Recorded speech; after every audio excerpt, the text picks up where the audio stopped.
Hello,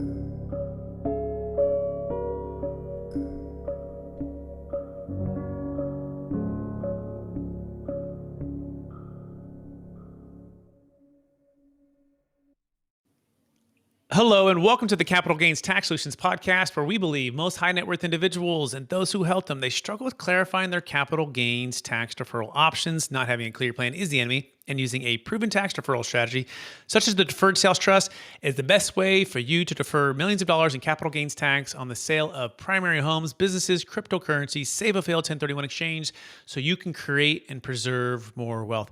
Hi, I'm your host, Brett Swarts. In each episode, I'm joined by some of the best real estate, financial, wealth, and leadership minds in the world, where they share their ideas, deal stories, and inspiration. So together we can make complex tax deferral strategies simple and passive income plans achievable. We're also streaming on CREsecrets.com, which we appreciate everyone there as well. Hey, I'm excited about our next guest. For over 23 years, he has traveled 4 continents and personally trained over 1 million people in over 48 countries. He's a world-class speaker, corporate trainer, and he is a philanthropist investor, which is a lot of philanthropy and giving back. He has mentored entrepreneurs and business owners on specific and measurable strategies.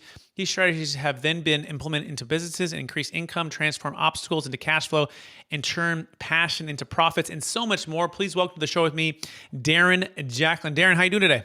Hey, Brett, I'm grateful to be here. Thank you for allowing me to make a difference. Absolutely. And you're coming out of Vancouver, Canada. So excited to be connected with you here today. And for our listeners getting to know you for the first time, would you give us a little bit more about your story and your current focus? Yeah, sure. I'll share a little bit about my backstory. I grew up in Swift Current, Saskatchewan, Canada. I was a kid who was misdiagnosed with a learning disability and a reading disability growing up, failed grade 1 of public school, and then was determined that I should be in special education classes. So from grade 1 to grade 12, I was in special education. But the interesting twist to this was when I was 7 years of age, I created my first little company called Rent-A-Kid. Would go out and look for opportunity zones in my neighborhood by cutting grass, shoveling sidewalks, delivering newspapers. And by the time I was 9 years of age, hired my best friends in my neighborhood to come work with me. And 40 years later, we're still great friends. And then went through school, barely passed public high school, and then did multiple suicide attempts to end my life. And ended up being in a Dale Carnegie and a Toastmasters training program back in the early 1990s. Got some great mentors into my life, kind of giving you the fast track version of the backstory. And that allowed me to reshape, refocus my mindset, and went off to build a very successful corporate training business globally.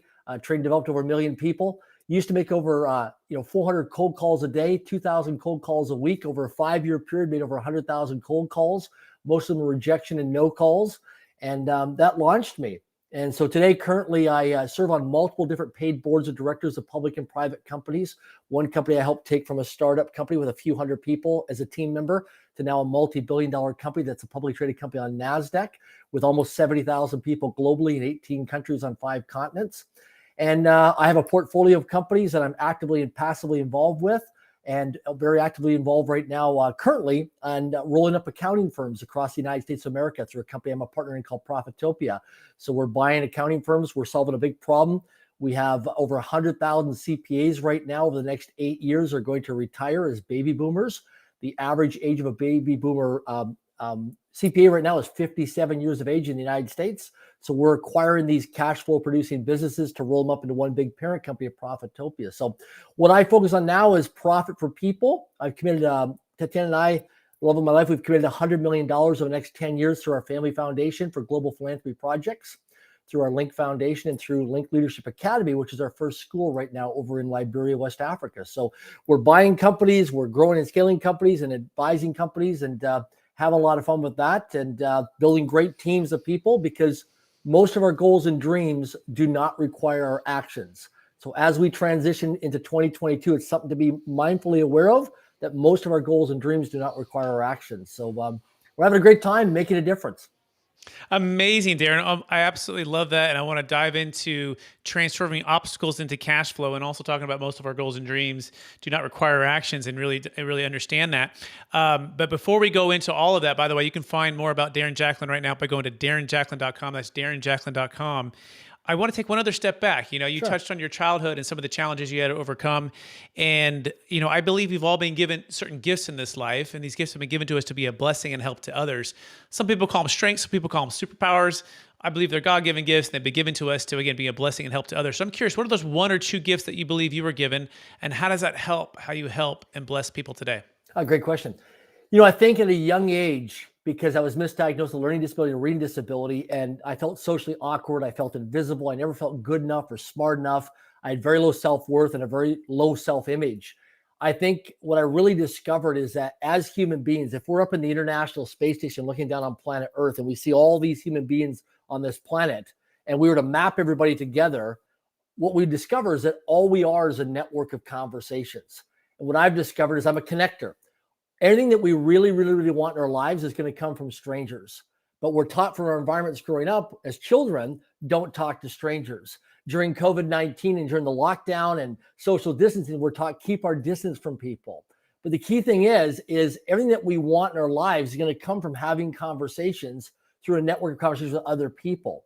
And so the key thing is what I've discovered in my life is that anything that you really, really, really want in your life is going to come from opening your mouth and having conversations with other people and building relationship equity so people get to know you and like you and trust you. So what I'm really, really good at is connecting with people and having conversations with people. And I used to be really scared, but I took training and development through Dale Carnegie, through Toastmasters, through reading books, taking courses, getting mentors and coaches. And so you got to start small and take it, baby steps over a period of time, but realizing that there's, we don't have money problems in life. There's no lack of financial capital on this planet. I have a lot of friends of mine that have money problems. They have so much money they're making through multiple revenue streams, actively and passively. They don't know what to do with it in terms of deployment and of allocation. So the key thing is to realize is that it's your mindset of who you spend time with, who you get around.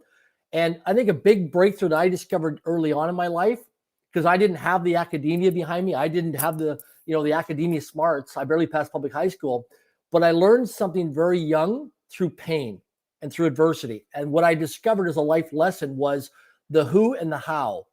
The who and the how. Always remember this. Most people, whenever they're thinking about doing something, they think, well, how am I going to do that? How am I going to afford that? How can I finance that? How can I buy a new house? How can I buy a new car? How am I going to get this promotion? How am I going to get a job? How am I going to be able to travel? How? It's not about the how. That's what the masses of the population think. That's low-level thinking. The high-level thinking is who.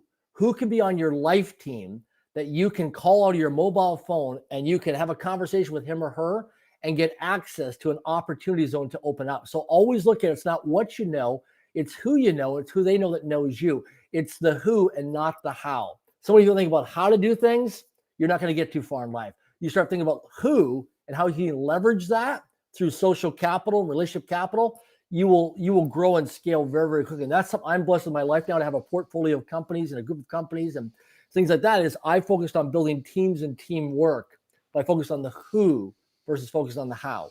Excellent. So if I'm capturing that, it's connection with people and overcoming through adversity and through training and through leadership. And I mean, the cold calls is incredible. We got to touch on that here sure. in a little bit in the show.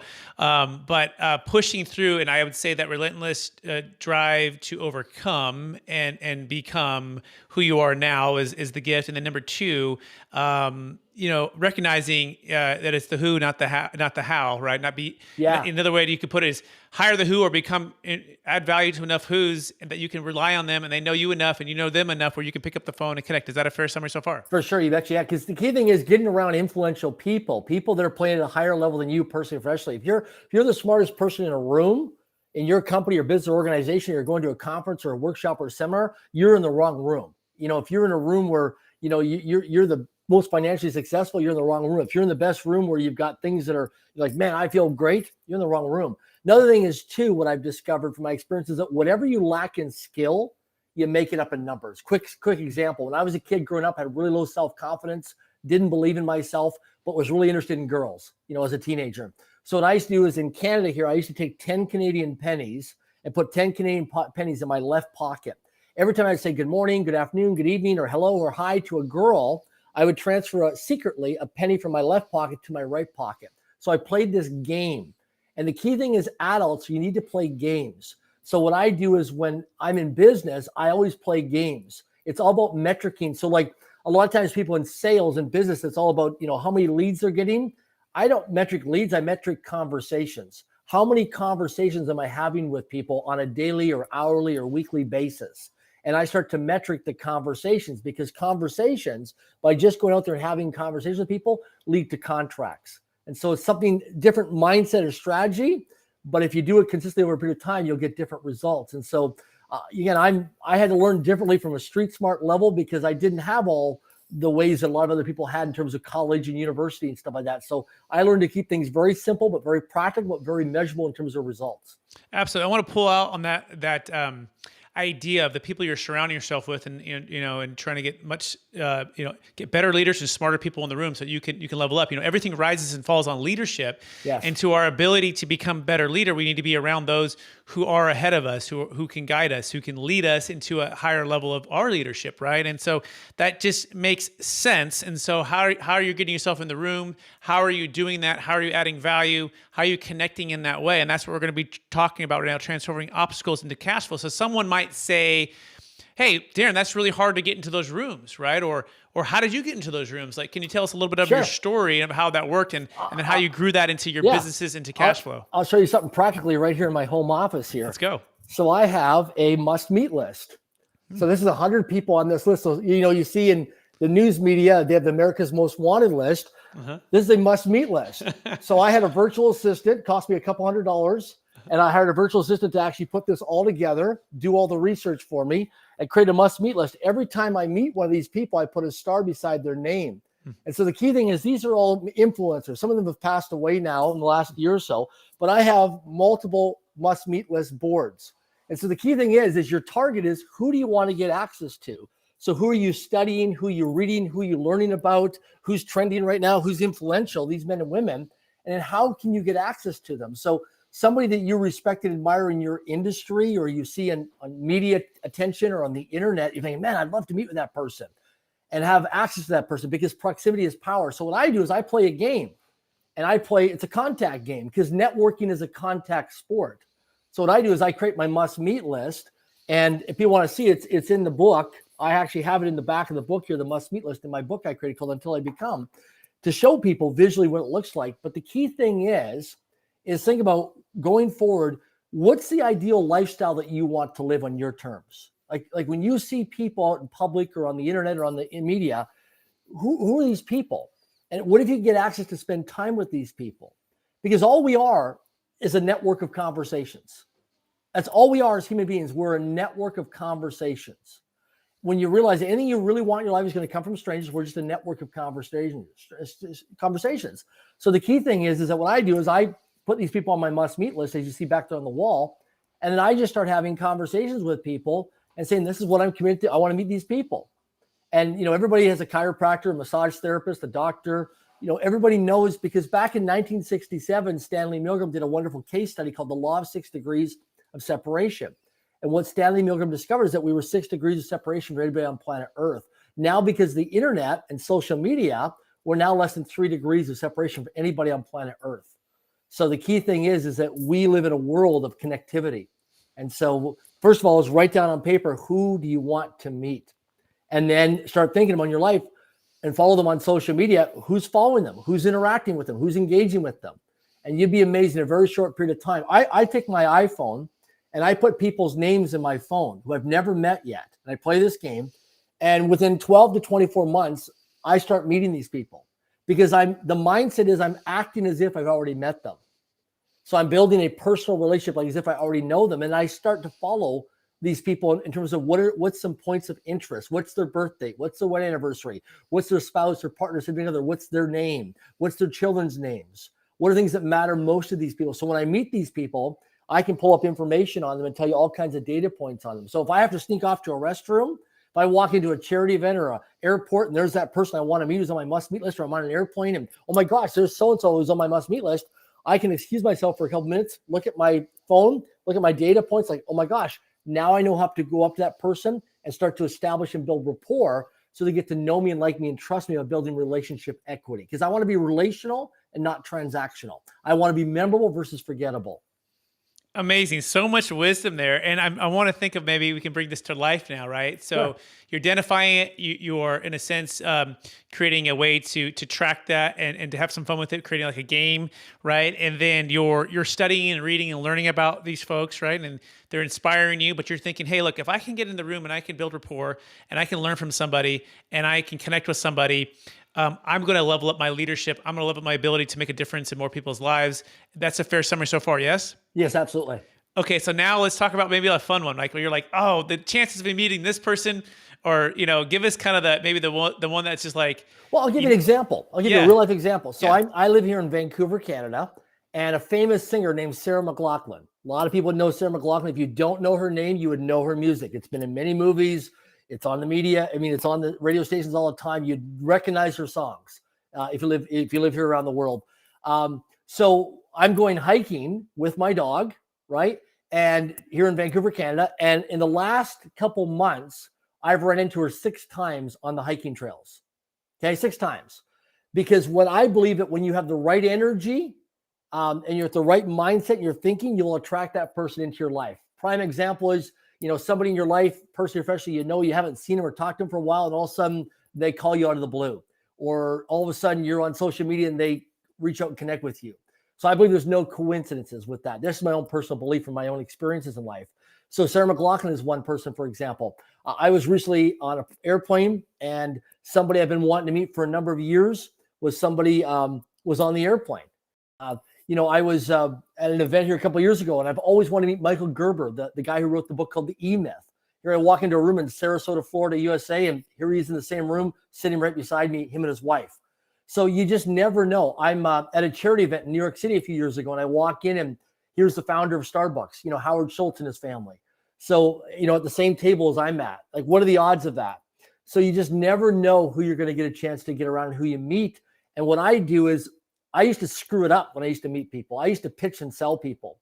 So when I was out raising money and doing things like that, I'd pitch and sell, and I'd turn people off and turn people away from me. And what I discovered through my adversities and challenges of being flat broke at times financially was when I pitched and sold, I repelled people. But when I sat there and I got related to people and I started to educate and inform people, because people can make an intelligent decision on their own. They don't need me to figure out things for them. They're smart people. I discovered that it's much different experience. And so don't pitch and sell people on your business idea or opportunity for raising capital for your company.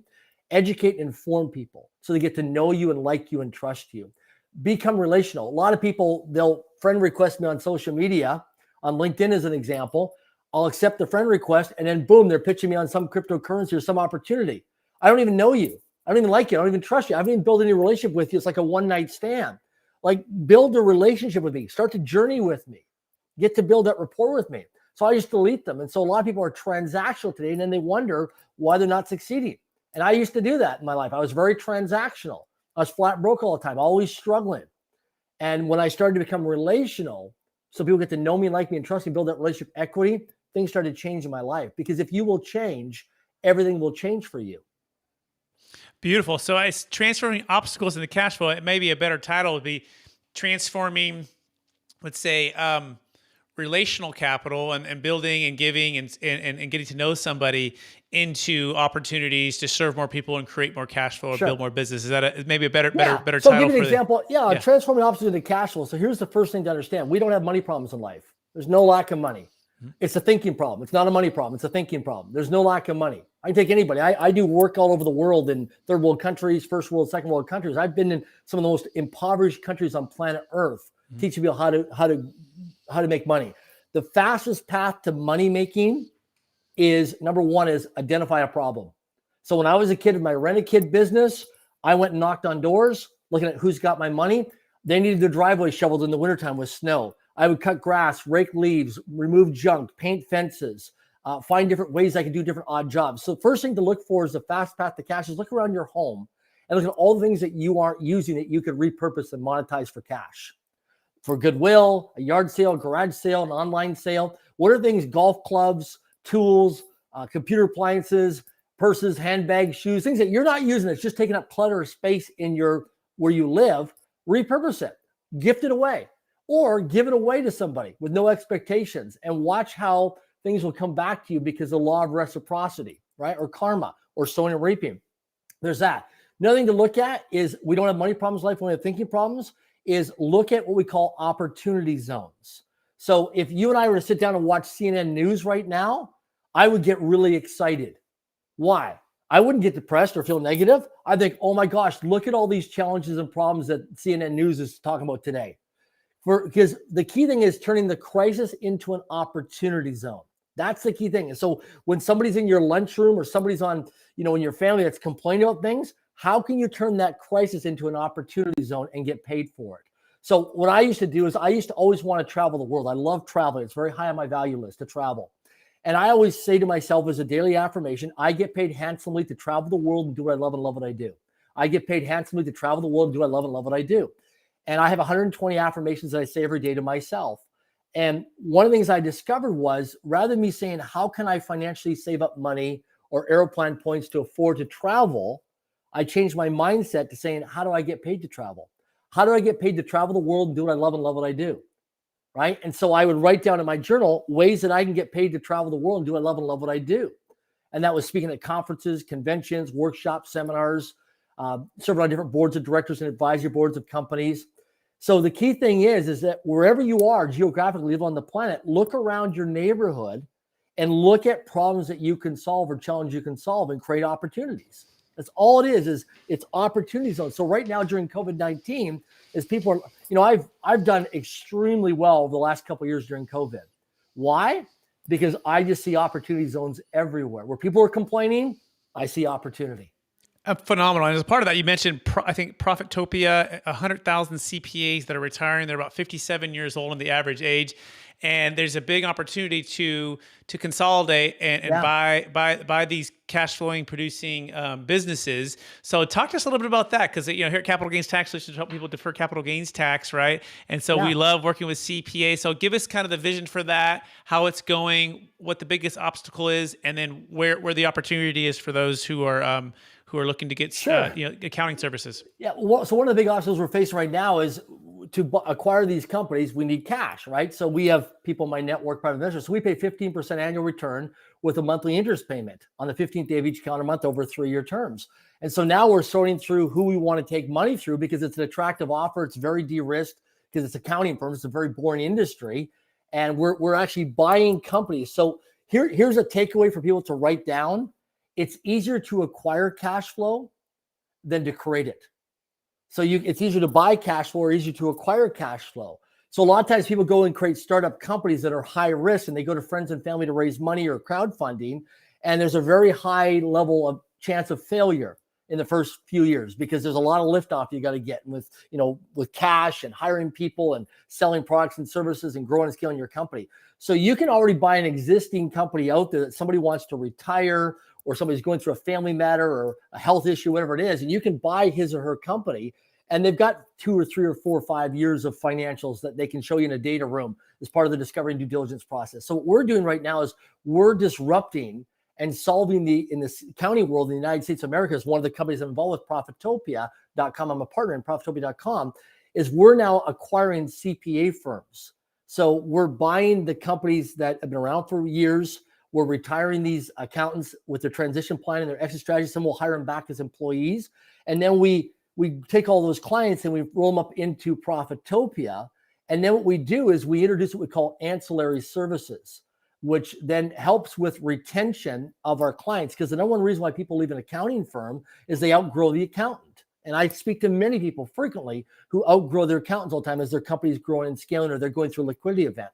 So every quarter, we do a quarterly business review in Profitopia, where 2 days we meet every 90 days in person, where all the Profitopia clients come and they can come in person and we meet and they can network and collaborate and we solve the problems by collaborating like a mastermind group. We bring in guest experts that are qualified, verified results people, and we spend 2 days in an experiential training environment. So nobody else does that in the industry. Nobody else provides all these ancillary services. So we found ways through our research in terms of looking at this of how we can change a very boring company or very boring industry rather, and turn it into a sexy industry that really makes a difference. And so we'll be a dominant force called Profitopia in the next couple of years, right across the US and possibly Canada, because we're doing what's right by taking care of the consumer, the client, and helping them solve their challenges and problems, which most CPA firms don't do. They just do your year-end tax returns or some do your bookkeeping or accounting or payroll. Amazing. And by the way, for those who don't know, and I'll just let everyone know, Darren is also a board member on with EXP World Holdings, and I imagine a lot of what you've learned there and how that company has transformed. I'm also, full disclosure, I'm a part of EXP as well, part of the EXP family, EXP Commercial. Proud and love it, absolutely amazing. That's where I got a chance to meet Darren in person in the Las Vegas EXP Con event just about a month ago. And so I'm wondering, what's the number one secret for EXP World Holdings that you've learned over the years about being on the board that you're applying to Profitopia? Great question. If you take care of the people in the company, they'll take care of if you take care of the people in the organization, they'll take care of the company. And so the key thing is our customers or clients are our brokers and our agents. We love all over them. And what we focus on is, what are they solving for? What are their needs, wants, and desires? What's their frustrations? What's their pain points? What keeps them up at night? How can they not just be commissioned salespeople as real estate agents, but how can we help them create generational wealth? How can we help grow their self-image and their self-confidence and their belief in themselves? How can we have them to have not only a return on investment, but also an ROE, return on energy, and return on life? And how can they be location dependent and virtual? And that's what we do, is we create our core values, but also create a culture that's different than other real estate models throughout the world. And so we create a unique value proposition to really bring people in, because I'm a big believer that without integrity, nothing works. There's no workability without integrity. First thing is a core value. Second thing is, time will either promote you or time will expose you. It's just a matter of time whether you get promoted or get exposed. So we metric everything through what we call NPS, Net Promoter Scores, and what we call KPIs, Key Performance Indicators. Because if you metric and collect the data on everything, the data will tell you what to do. And then communication, being frequently in the trenches all the time with the agents and brokers, having conversations, breakfast, lunches, and dinners with them, meeting with them all the time, finding out what are their biggest challenges, frustrations, problems, and how do we help solve them, so we can create our culture and our ecosystem that serves them and protects them and has their back, but also allows to grow and expand. And that's why you look at our results. I joined EXP back in 2013 as an independent board of directors member with a couple hundred people as a little private little company. We're building airplanes, we're flying it. Today, we're almost at 70,000 people in 18 countries on 5 continents and publicly traded on NASDAQ. And we're a multi-billion-dollar company today. And as you know, just a month ago, we publicly declared we'll be at 500,000 real estate agents within 5 years. That's the stretch goal for us, right? So we're excited about that as a team, as a global team, as a global family, to make that happen, to solve problems and to make a difference in people's lives. One team, one dream, Darren. Yeah. And I just, 5 years ago, I was approached, and I was in Sacramento, and it kind of started maybe a little more on the West Coast. It kind of built up out of Seattle, out of Washington, and then moved on. And I didn't look at it, right? And I kind of dismissed it. I'm like, I'm commercial, I'm capital gains tax deferral, and I didn't really meet with anybody. I kind of dismissed it. And then a year and a half ago, I got approached by a good friend, and he said, hey, this thing is not only real, but it's a movement, right? And it's like nothing that's ever happened before. And he's a really respected, he's a golf coach at William Jessup University, where I played basketball there. So I'd known him for years. He was at Keller Williams. I was Marcus and Millichap. Anyways, long story short, I said, you know what? I'm going to trust and have faith that what you're saying is real, but I'm going to be very skeptical and be the tortoise. I'm not going to recruit anybody. I'm just going to go, I'm going to sell real estate. I'm going to sell capital gain. I'm going to sell a deferred sales trust. And he, no problem. And I went in, Darren, and I just watched, and I was like a fly on the wall. And I attended some of the masterminds, and I started attending some of the leadership events, and I started just to absorb the culture, the environment, everything you're talking about, what keeps, real estate agents up at night, and what is it about it that's stopping them from growing or getting the wants and the desires that they want. And I just saw just the most amazing empowerment, encouragement, model, finances, organization. And I fell in love with the company. And in like 90 days, I was like, oh my goodness. And now I can't stop back telling people about it. And like, oh my gosh, and don't make the same mistake I made in that 5 years ago. I didn't look at it. I didn't go to it. So what's the one thing that, for anyone who's listening, who's a real estate professional, by the way, business brokers now, right? Commercial real estate brokers, and that's what I am, a commercial real estate broker, right? As well as founder of Capital Gains Tax Solutions. What's the one thing that if you could share with somebody and about considering joining, and let's say taking off the the pride hat, right, and putting an open mind hat on. Yeah. Well, so as people are going through their discovery and their due diligence process, I totally understand. Like, you're a top performer, top producing agent in your company that you're in right now. And for you to make that big move is, a reputational risk, could be an ego risk as well. Once you do your numbers and do a financial comparison, which I ask people to do, look at your business model and plan right now, sit down with your CPA and look at a comparison between our business model and the business model you're currently with. And then also look at the training development and the support that you got. Are you actually solving for generational wealth building? Are you having conversations to grow and scale yourself personally and professionally? And that's the key thing is our ecosystem within eXp Realty is a collaborative environment. We're relational versus transactional. And the key thing with us is that, we're one global family, one global brokerage, as I like to call it. So we share best practices. Another thing I really love is about our leadership team, our founder, Glenn Sanford. If you don't know who he is, I encourage you to do a deep dive on this guy and put him on your radar for 2022, 2023 going forward, and just absorb everything that he's got online, whether it's on YouTube, it's media reports, anything you see, social media, do a deep dive into him. The guy's a genius. I've worked very closely with him over the number of years, but he used to be a top producing licensed real estate agent here in North America. He was a top producing agent, and he just got frustrated with the lack of innovation and growth because a lot of these real estate companies are stagnant. There's not a lot of growth. They're run by accountants and lawyers, great people for compliance. But you've got real estate agents that are a unique breed of men and women that have a different mindset and how they think. They like to push the boundaries, right? They're innovators. They like to grind and hustle. And so the thing is part of your discovery and due diligence, really notice your gut or your intuition of how do you feel in the environment. Do you feel like somebody's got your back? Do they support you? Do they want to see you achieve your goals and dreams for your family and what you're solving for in your life? And that's important. Is our environment is very contagious. It's competitive, but competitive in a different way. It's competitive to help you grow and develop, not competitive in terms of lack and scarcity. It's competitive in terms of abundance and prosperity. And, myself with a corporate training background of 25 years globally, I had a chance to go to many different conferences and conventions in the 90s, 2000s, early 2000s, all over the world, trained a lot of these real estate companies. So I've been in, their corporate events and their boardrooms and their national conferences and regional conferences. And so I've got a chance to have my feet on the ground. Plus, I'm also a real estate investor. I have a portfolio of single family homes and multiple different investments that I have in the real estate space. So I've never been a licensed real estate agent, but I've been a real estate investor and I've bought and sold lots of different homes over the years. So what I love about this model is the culture that we have and the core values. And again, our business model is not for everyone. That's why I encourage you to go through discovery and due diligence. But for people who have heart, they have integrity, they're ethical people, and they want to grow and develop, and they want to serve their communities, serve the nation, serve the world, and make a difference and help their families. It's a great, unique business model that I encourage people to check out. And because we're growing very fast. Absolutely, Darren. Thank you so much for sharing that. And if anyone's listening to this and wants to hear my story, you can go to expertcresecrets.com. You might have heard that during the Capital Gains Tax Solutions podcast. We're also streaming there as well. And that's part of my story. That's part of my background. It's part of my love of commercial real estate brokerage. It's where I started. And it's just such a inspiring thing. And one thing I kept finding with EXP is every leader and agent that it was collaboration, it was culture, it was everyone sharing their secrets to help one another succeed and make a bigger impact for more people. And I had never seen that anywhere to that level. I mean, there is always slices of that here and there, but to have it such as a big technology platform, entrepreneurial platform, real estate sales, so many things. I always say, I feel like you can't put EXP in a box, right?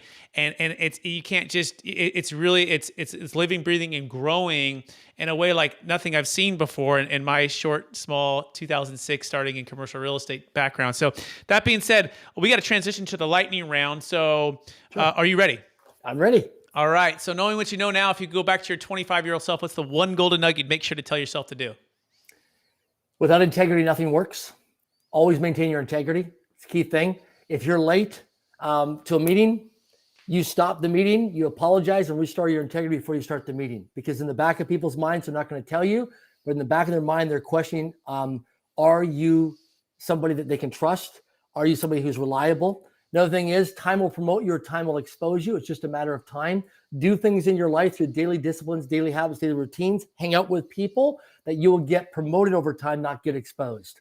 So you can get around people who circumvent things and lack integrity and things like that, lack disciplines and and things like that. But over time, you'll get exposed versus get promoted. Excellent. Second question, it has to do with the Rich Dad, Poor Dad, Robert Kiyosaki book, right? Which I imagine you might have read. Changed my life.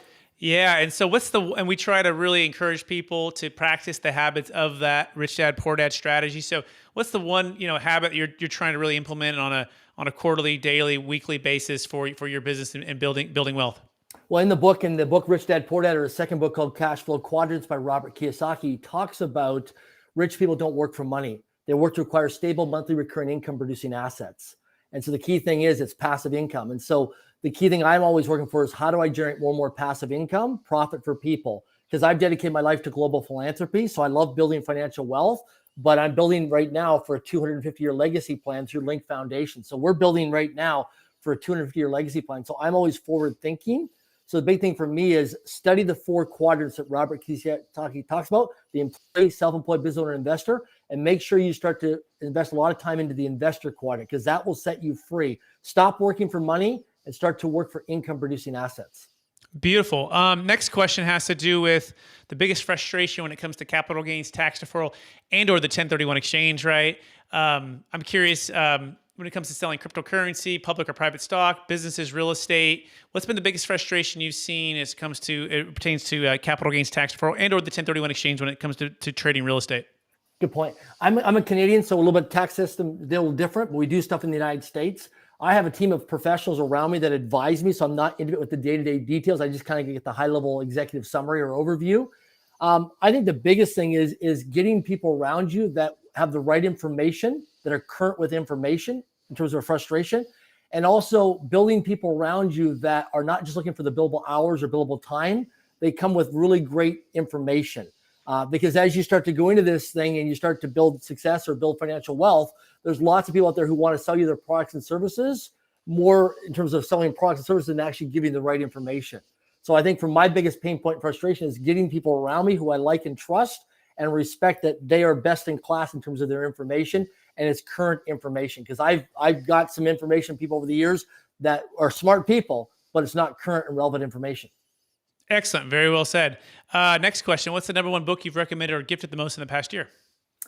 Exit Rich is a great book called Exit Rich. A lot of people who are transitioning now as baby boomers. Exit Rich is a great book. And another great book I read, Exit Rich would be the top one. Yeah, and that's Michelle Sally Tucker, by the way. You know her?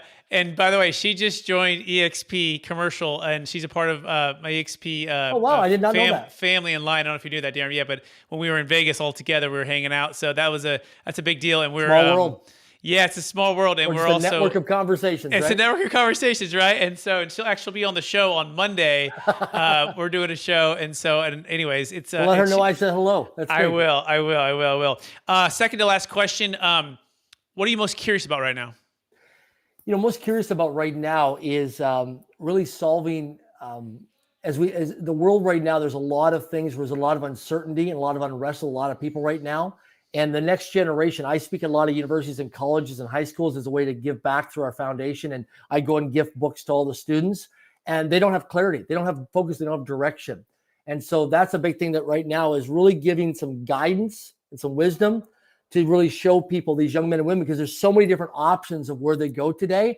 And, with automation and artificial intelligence and outsourcing, a lot of these young men and women are lost today of where to go and what field or what category to go into. And so to me, it's how do we, educate and inform the next generation so they can make informed decisions to choose wisely of where they want to go and not chase these shiny objects, be focused and disciplined in what they do. And also to train and develop them, that it takes a lot of hard work. I got to where I am today through a lot of adversities and failures and challenges and setbacks. It's not been easy, long hours, long days, and thousands of hours with no guarantee. And a lot of times people today see people on social media and on YouTube videos, they've got this car or this jet or these things like that. And they look like they're overnight successes, but they don't see how that's staged and it's not true. And it gives people false hope. And where you get a chance to get around people who've really put in the hard work, it's a lot of hard work. It's a lot of sacrifice. And you've got to commit to your commitments and keep your word and be an integrity of things. And when you fall short, you got to restore your integrity. But you're going to want a lot of quit a lot of times, because in life, a lot of people, they want the pleasure, but they also all want to endure the pain at the same time. And you're going to have both pain and pleasure along your journey to whatever you're going to do in your career, your life, your family. You're going to have pain and pleasure. You're going to get hugged and you're going to get slugged. You're going to get kissed. You're going to get kicked. You're going to get support. You're going to get challenged. But also understand that you have to have pain to have pleasure, and you're going to have both. And a lot of times people don't want the pain. They want to just have the pleasure. They want to have the goodies, but they don't want to put in the hard work and the sacrifices and the rejection to get those goodies. Yeah, there's probably like 3 or 4 books that we could you could probably write on all of the wisdom you've been sharing with us, Darren, which comes to our very last question. And it's the one habit that you try to practice every day to help you stay centered in your values and stay encouraged to charge forward to new heights. So what's that one daily habit that you want to leave us with today? So I write out my personal promises. It's right here. I have a list of my personal promises. So every year I write out my top 10 personal promises, personally and professionally. I don't call them goals or dreams. I call them personal promises because now it's a personal accountability.